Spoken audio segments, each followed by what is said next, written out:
आज आपको एक कहानी सुना रही हूँ। कहानी का शीर्षक है ठोकर। कहानी को सुनकर अपनी राय अवश्य दें, क्योंकि ऐसा किसी के साथ भी हो सकता है। 10 साल बाद उसी इटावा स्टेशन पर शिखर को अपने सामने देखकर आंखों पर यकीन नहीं हुआ।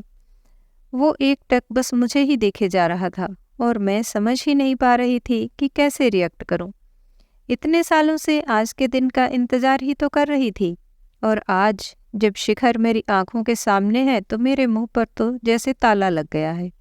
क्या क्या सोचा था कि कभी शिखर मिला तो उससे पूछूंगी कि उसने मेरे साथ ऐसा क्यों किया, क्यों उसने मेरा जीवन यूं बर्बाद किया। मैंने उसका क्या बिगाड़ा था तो उसने मुझे कहीं का नहीं छोड़ा था। और अब जब वो मेरे सामने खड़ा है तो उससे बात भी करना मुझे गंवारा नहीं है। आज से ठीक 10 साल पहले इस स्टेशन पर जो हुआ था वो सब मेरी आंखों के सामने घूमने लगा था कि कैसे उस दिन एक एक करके उसकी आंखों के सामने से 5 ट्रेनें जा चुकी थी और अब रात गहरी हो चुकी थी। पर आंखें अब भी शिखर को ही ढूंढ रही थी। नजरें प्लेटफार्म पर आते हुए हर लड़के पर रुक जाती थी, कहीं ये शिखर तो नहीं। और हर बार निराश होकर एक लंबी सांस लेते हुए नीलू फिर से आते हुए लोगों में शिखर को ढूंढने लगती। और इस तरह उसको यहाँ इटावा के स्टेशन पर पूरे 5 घंटे हो चुके थे और शिखर का अब तक कहीं अता पता नहीं था। उसके घर का फ़ोन भी न जाने कितनी बार मिला चुकी थी, पर फ़ोन को कोई उठा ही नहीं रहा था। बस घंटी बज रही थी। नीलू के सब्र का बांध बस टूटने ही वाला था। और अब स्टेशन पर आने वाली ये आखिरी ट्रेन थी। इसके बाद कल सुबह 8 बजे की ट्रेन थी और उस ट्रेन से तो नीलू के पिताजी रोज ऑफिस जाते हैं। उसके पहले नीलू को यहाँ से जाना ही होगा और वो आखिरी ट्रेन भी आ गई। ये वाली ट्रेन इटावा से दिल्ली जाती है। नीलू इंतजार करते करते निढाल हो रही थी और ट्रेन ने जैसे ही स्टेशन से जाने की सीटी बजाई, नीलू ने दाएं बाएं आखिरी बार देखा और आंखों में आंसू लिए उस ट्रेन में चढ़ गई। ट्रेन के रिजर्व कोच में एक सीट उसको खाली दिखाई दी और वह उस पर जा बैठी। अपने कपड़ों का थैला भी उसने सीट पर ही रख दिया। थोड़ी देर में ही टीटी टिकट चेक करने आया तो उसने टीटी से प्रार्थना की कि वो उसको यहाँ बैठने दे। टीटी ने थोड़ी देर नानुकर की, पर सीट क्योंकि खाली थी सो उसने उसकी नई टिकट बनाकर उसको बैठने की अनुमति दे दी। वैसे भी इतनी रात को एक अकेली लड़की को ट्रेन से उतारना उसको सही नहीं लगा। टीटी के जाने के बाद नीलू ने अपना सामान सीट के नीचे रखा और सीट पर लेट गई। उसकी आंखों से लगातार आंसू बह रहे थे। उसको समझ नहीं आ रहा था कि शिखर ने उसको धोखा क्यों दिया, क्यों वो उससे वादा करके स्टेशन पर नहीं आया। आखिर क्या वजह रही होगी, कहीं उसको कुछ हो तो नहीं गया। बार बार नीलू की आंखों के सामने शिखर का चेहरा आ रहा था। दोनों ही कॉलेज से एक दूसरे को जानते थे। कॉलेज की दोस्ती धीरे धीरे प्यार में बदल गई और दोनों ने ही कॉलेज के बाद शादी का फैसला किया। नीलू ने अपने घर में बता दिया। नीलू के घर में तो जैसे तूफान आ गया। उसका परिवार एक रूढ़िवादी परिवार था, जहां लड़कियों को घर के किसी भी फैसले में बोलने का अधिकार नहीं होता। वो घर की गाय कहलाती हैं, जिन्हें घर के खूंटे से हटाकर जिस आंगन के खूंटे से बांधा जाए वो वही अपना जीवन निकाल देती है और कभी विरोध का स्वर अपनी जुबान से नहीं निकालती। लेकिन नीलू तो बस नीलू थी। उसने खाना पीना छोड़ दिया और घर में सबसे बात करना बंद कर दिया। अब नीलू का घर से निकलना बंद हो गया था। इस स्थिति में नीलू करे भी तो क्या।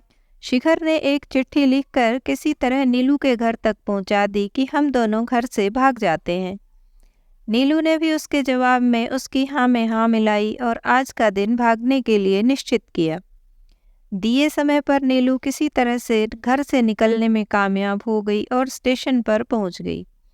उसको लगा था कि शिखर स्टेशन पर उसको खड़ा मिलेगा, लेकिन वो नहीं आया। और अब वो इस स्थिति में थी कि घर भी वापस नहीं जा सकती थी। वो घर पर चिट्ठी रख कर आई थी कि वो घर से जा रही है और उसको ढूंढने की कोशिश ना की जाए। अब तक तो वो खत घर वालों को मिल भी चुका होगा। उसके पिताजी तो ऐसे विचार रखते हैं कि वो लड़की के भागने पर उसको घर वापस लाने में नहीं बल्कि उसका श्राद्ध करने में यकीन रखते हैं। नीलू को समझ नहीं आ रहा था कि वो अब क्या करेगी। घर वापस जा नहीं सकती और ये ट्रेन दिल्ली तक जाती है, वह पहुंचकर वो क्या करेगी। रह रह कर नीलू को खुद पर गुस्सा आ रहा था कि उसने क्यों शिखर पर यकीन किया, क्यों वो उसके प्यार में इतनी दीवानी हो गई कि उसने इतना बड़ा फैसला कर लिया। एक लड़की के लिए इतने बड़े शहर में अकेले जाना और वहाँ अकेले जीवन बिताना कितना भयानक हो सकता है। उसके साथ वहाँ कुछ भी गलत हो सकता है। वह अपने भविष्य को लेकर बहुत ज़्यादा डरी हुई थी। काश अपने भविष्य के बारे में उसने पहले सोचा होता। अब तो वो कुछ कर नहीं सकती। पूरी रात इस तरह सोचते सोचते आंखों में ही गुजर गई। सुबह जैसे ही ट्रेन नई दिल्ली स्टेशन पहुंचने को हुई, नीलू के दिल की धड़कनें बढ़ने लगी। उसको लगा कि जैसे उसका दिल ट्रेन की ट्रैक की तरह जैसे जोर जोर से आवाज़ें कर रहा हो। और स्टेशन आते ही सभी स्टेशन पर उतरने लगे। नीलू भी भगवान का नाम लेकर अपना सामान उठाकर स्टेशन पर उतर गई। न जाने कैसे उसके दिमाग में आया कि स्टेशन मास्टर से मिलकर उससे कुछ मदद ली जा सकती है।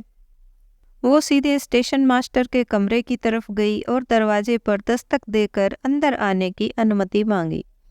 स्टेशन मास्टर 50 से 55 साल के बीच का एक साधारण सा व्यक्ति लगा। नेम प्लेट पर रविकांत मिश्रा लिखा था। उन्होंने आंखों से चश्मा हटाकर नीलू की तरफ देखकर अंदर आने की अनुमति दे दी। नीलू अपना थैला उठाकर उनकी टेबल के पास आकर खड़ी हो गई।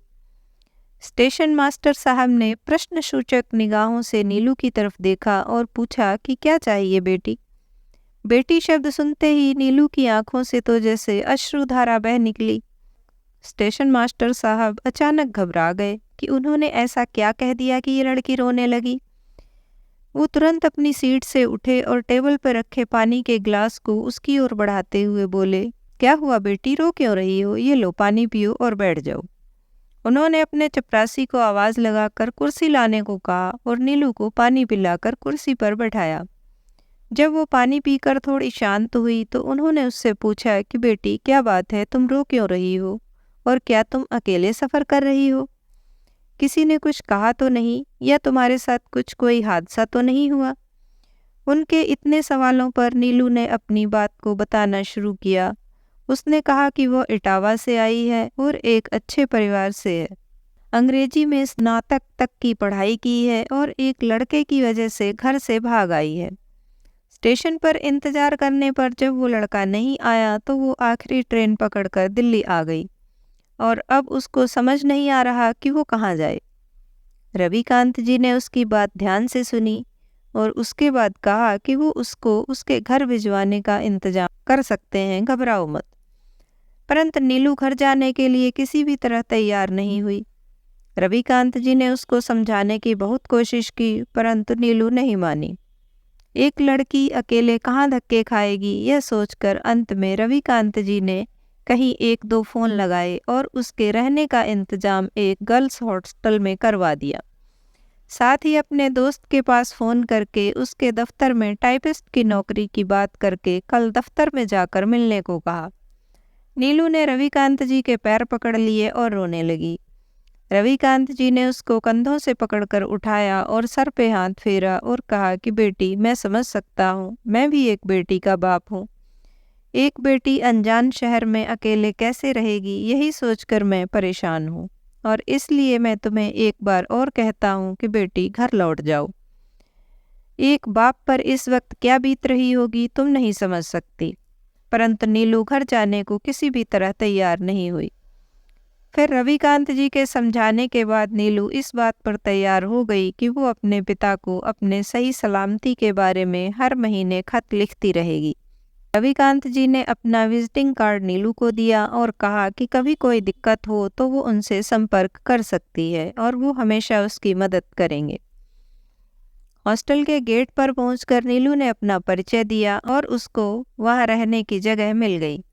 अगले ही दिन सुबह वो रविकांत जी के बताए पते पर पहुंच गई और उसको एक पार्ट टाइम टाइपिस्ट की जॉब मिल गई।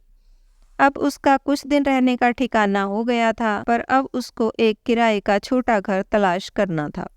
इसमें भी रविकांत जी ने उसकी मदद की और अपने पड़ोस के घर में एक कमरा रहने को अपनी गारंटी पर दिलवा दिया। अब नीलू की असली परीक्षा शुरू होनी थी, उसको अपना भविष्य बनाना था। पढ़ाई में तो वो पहले भी होशियार थी, पर अब उसको दिन रात एक करके अपने पैरों पर खड़ा होना था। उसने छोटे बच्चों को ट्यूशन पढ़ाना भी शुरू कर दिया। उसने सरकारी नौकरी के लिए तैयारी शुरू कर दी और साथ ही पार्ट टाइम जॉब भी करती रही। और एक दिन उसकी मेहनत रंग लाई और उसने सेक्शन अफसर के एग्ज़ाम पास कर लिए और कृषि विभाग में उसको पोस्टिंग भी मिल गई। ये खुशखबरी उसने सबसे पहले रविकांत जी को उनके घर पर जाकर दी। रविकांत जी ने प्यार से उसके सर पर हाथ फेरा और कहा कि बेटी अब तो घर लौट जाओ। परंतु नीलू ने कहा कि वो घर जाएगी तो उसके पिता उसको घर में घुसना तो दूर, वो देखेंगे भी नहीं। उसके घर के दरवाजे उसके लिए हमेशा के लिए बंद हो चुके हैं। उसने बताया कि नौकरी लगने की सूचना उसने खत के द्वारा अपने घर भेज दी है। रविकांत जी ने और उनके परिवार ने नीलू का बहुत साथ दिया। रविकांत जी की बेटी भी नीलू की अच्छी दोस्त बन गई। इस तरह जीवन के 10 साल यूं ही निकल गए। अब नीलू सेक्शन ऑफिसर से असिस्टेंट डायरेक्टर बन गई थी और प्रमोशन के बाद नीलू को एक सेमिनार में दिल्ली से इटावा भेजा गया।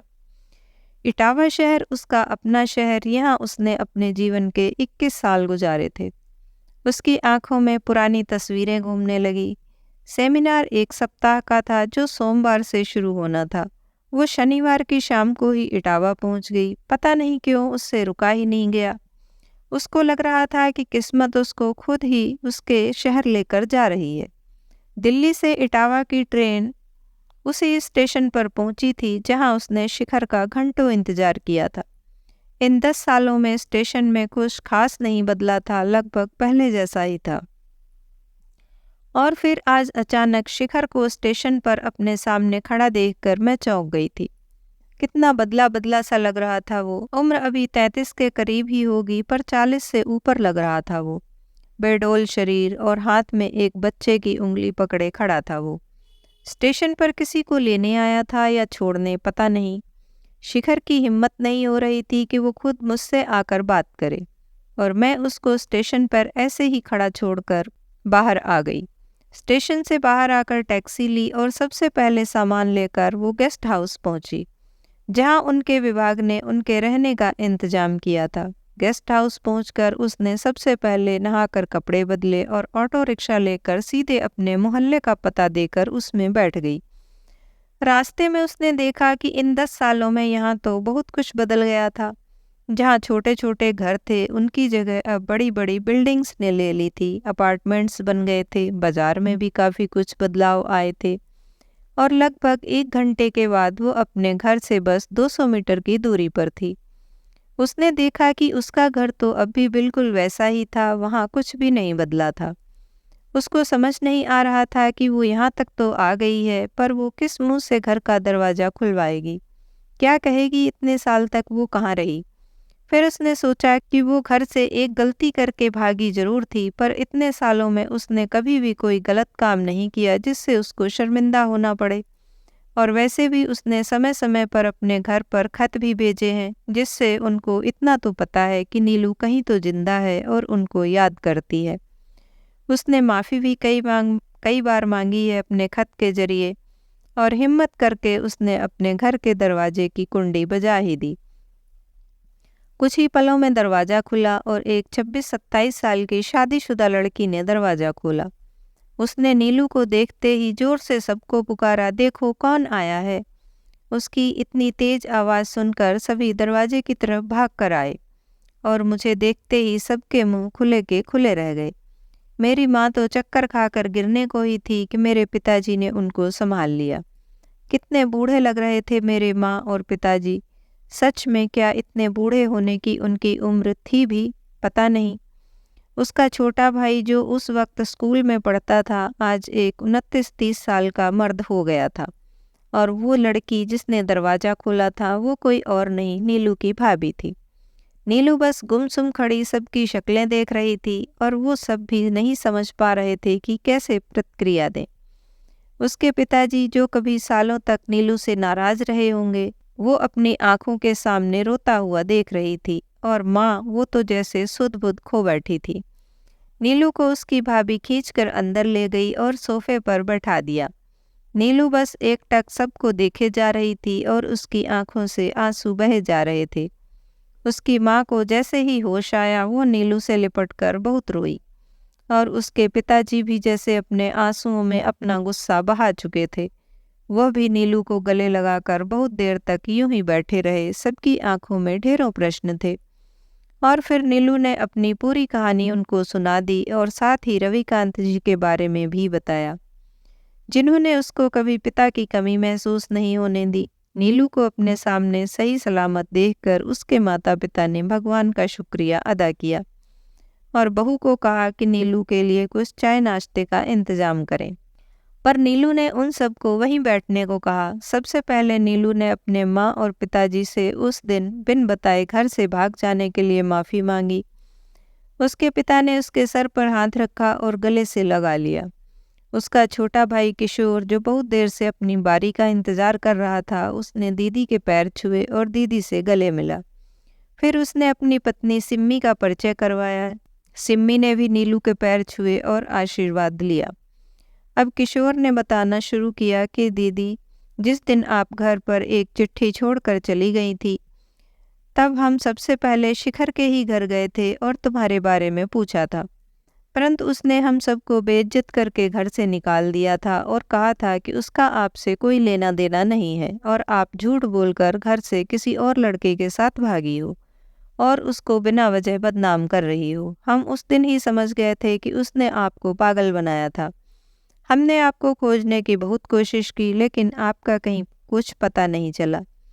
आप जो खत हमको भेजती थी, बस उससे हम थोड़ा आश्वस्त हो जाते थे कि आप जहाँ भी हो ठीक हो, पर आपने कभी चिट्ठी में अपना पता लिख कर नहीं भेजा। माँ और पिताजी दोनों ही आपको याद करके दिन रात रोते रहते थे। आपके जाने के 1 साल बाद शिखर एक लड़की से बलात्कार के जुर्म में जेल में चला गया और उसके पिता ये सदमा नहीं झेल पाए और हार्ट फेल होने से चल बसे। कुछ साल बाद जेल से छूटकर आने के बाद अब वो छोटा मोटा काम करके घर का गुजारा चलाता है। शादी हुई, लेकिन उसकी पत्नी शिखर के व्यवहार से तंग आकर घर छोड़कर चली गई। अब वो अकेले अपने बच्चे को पाल रहा है और आजकल वो बहुत ही बेकार हालत से गुजर रहा है। उसको शायद अपने किए की सज़ा मिल रही है। ये सब सुनकर नीलू के दिल में जो भी गुस्सा और गुबार शिखर के लिए भरा था, वो धीरे धीरे साफ हो गया।